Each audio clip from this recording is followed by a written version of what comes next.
श्रीपराङ्कुशपादाब्ज सुरभीकृतमौलये श्रीवत्सचिह्नाथाय भाष्यकाराय मङ्गलम्।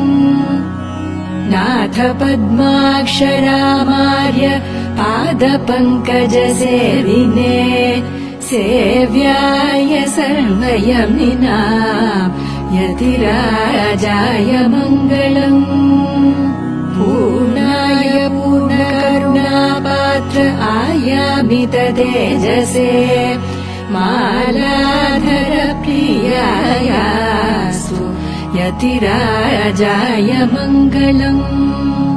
संसेव्य यामुनाचार्यम् एकलव्योऽस्म्यहम् गुरोः इत्येवम् वदते नित्यम् यतिराजाय मङ्गलम्।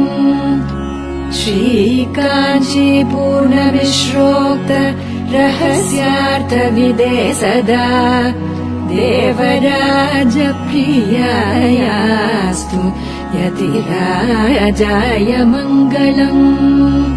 श्रीमद्गोष्ठीपुरीपूर्ण दिव्याज्ञामुर्वते मुदा